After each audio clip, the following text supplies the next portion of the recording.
Welcome back. I am Professor Dr. A.G. Srinivasan. It is a video on functional analysis FAV 009. Concept 2. In concept 1 we saw metric space.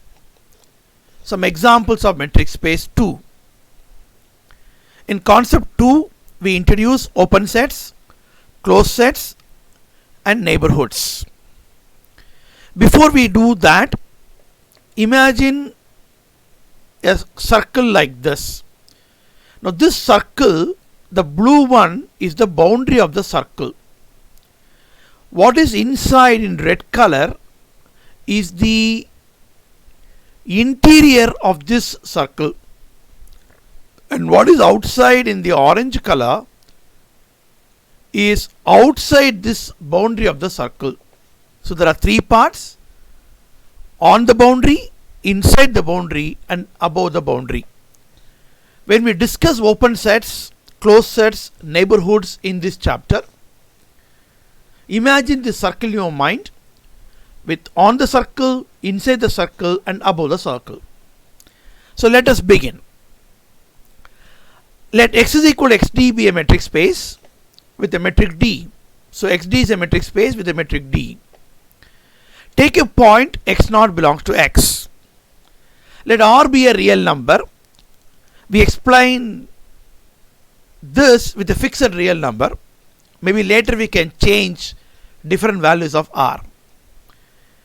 We define an open ball as b of x0 comma r as set of all y such that d of xy is less than r. So an open ball is basically what is inside the circle. Take all the points such that d of xy is less than r. So r is the radius of the circle. You can see r is the radius of the circle. This is the radius of the circle. R is the radius of the circle. So if you have all those points less than r, it's called an open ball. So an open ball is set of all y such that d of xy is less than r. What is a closed ball? B of bar of x0 comma r is set of all y such that d of xy is less than or equal to r. So including the boundary. So r is this, that's a boundary. So a closed ball is including that so called boundary. And what is a sphere? S of x0 comma r is set of all y in x such that d of xy is equal to r. We use sphere in this definition. The sphere is also used in mathematical world as a three-dimensional geometrical space with surface area, etc. But when you talk about sphere, it's only the boundary we talk about. In functional analysis, the sphere is not discussed in a detailed manner. However, the open ball and closed balls play a very important role in functional analysis. Now, whether it's an open ball or a closed ball or a sphere, this x0 is called the center and r is called the radius. It's only a nomenclature. X0 is the center, r is the radius. It need not be a circle at all, but imagine x0 is the center and r is the radius as a nomenclature. It is easy to verify that the sphere is equal to closed ball minus the open ball. So what is the closed ball? All that including the boundary, and this is all that excluding the boundary. So when you remove one from the other, you will get exactly the boundary. You can easily imagine that. So it's easy to verify that s of x0 comma r is b bar of x0 comma r minus b of x0 comma r. So we have defined what is an open ball, what is a closed ball, and of course what is a sphere as well. Now let's define an open set. A subset M of a metric space is said to be an open set or an open subset if it contains a ball about all of its points. Okay, let me explain this here. M is an open subset of X. What is X? X is a metric space.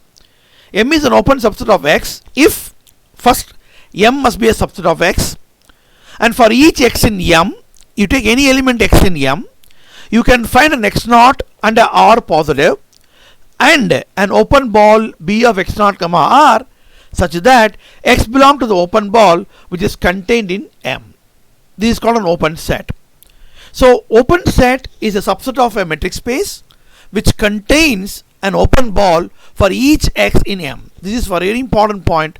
For each x in M, there is an open ball which is fully contained in M. A subset K of a metric space is said to be a closed set if its complement is open. So we have defined what is an open set. We define a closed set in a similar way. So if the complement, which is x minus k, is an open set, then we say that K itself is a closed set. We will discuss about the closed set and some of its offshoots in the next video. We will now concentrate something about the open sets. It is certain that every open ball is an open set, because if you call this open ball B of x comma r is equal to M, suddenly it is a subset of x because x is a metric space, and it's also true that B of x naught comma r is equal to B of x naught comma r. That means it's contained in that B of x naught comma r.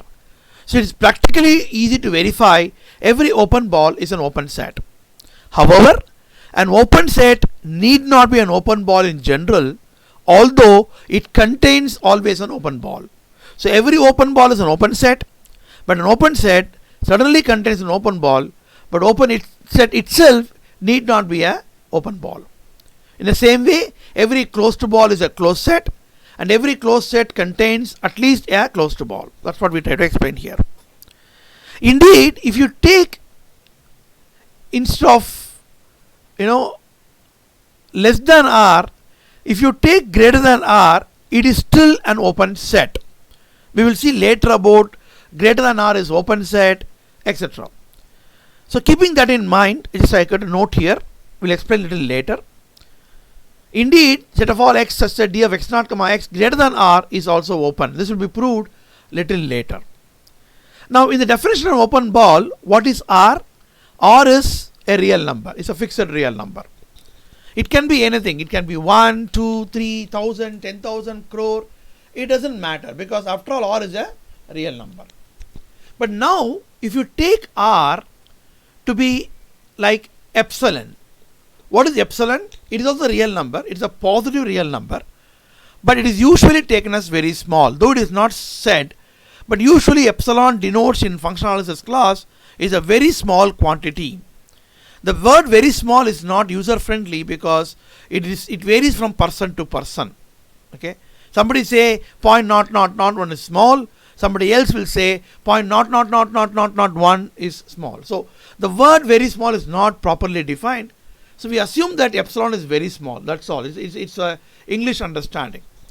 Then the open ball is called an open ball centered at x naught with the radius epsilon is called an epsilon neighborhood. So what is an epsilon neighborhood? An epsilon neighborhood is basically an open ball which is very small, because epsilon is very small, the radius is very small. It's a very small size. Suppose I draw, this is x. This could be, maybe I'll change the color.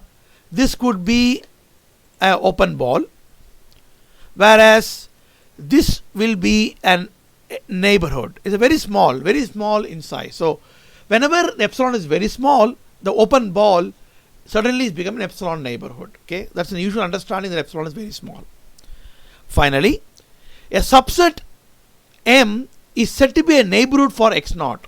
A subset M is said to be a neighborhood of x naught if it contains an epsilon neighborhood of x naught, an epsilon ball of x naught.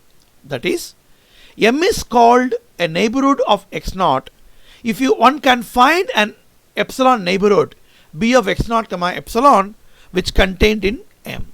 Okay, so first of all, if M is a neighborhood, M is an open set, because what is an open set by definition? An open set is a set which contains an open ball, and this is also an open ball, so obviously M is an open set. Moreover, x naught belongs to always the open ball B of x naught comma epsilon which is epsilon neighborhood. The proof is very immediate. Epsilon is positive, so 0 is less than epsilon. D of x naught comma x naught is 0 by metric space definition. Therefore, x naught belongs to B of x naught comma epsilon. And finally, if n is a neighborhood of x naught and if n contained in M, M is also a neighborhood of x naught. This also follows automatically because if n is a neighborhood for x naught, then one can find an open ball B of x naught comma epsilon such that x naught belongs to B of x naught comma epsilon contained in n. But you are given n is contained in M. Therefore, B of x naught comma epsilon also contained in M. That means there is an open ball, there is an epsilon neighborhood in which x naught belongs to that set and that contained in M. This shows M is an epsilon neighborhood. M has an epsilon neighborhood.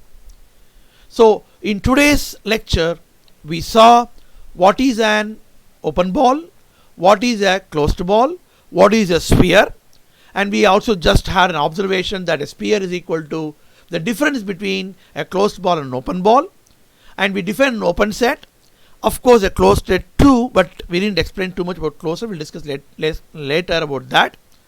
And we defined what is meant by an epsilon neighborhood and showed that every epsilon neighborhood is an open set and x naught always belongs to the epsilon neighborhood, and if n is contained in M and n is a neighborhood for x naught, M is also a neighborhood for x naught. This is Dr. A.G. Srinivasan. Thank you.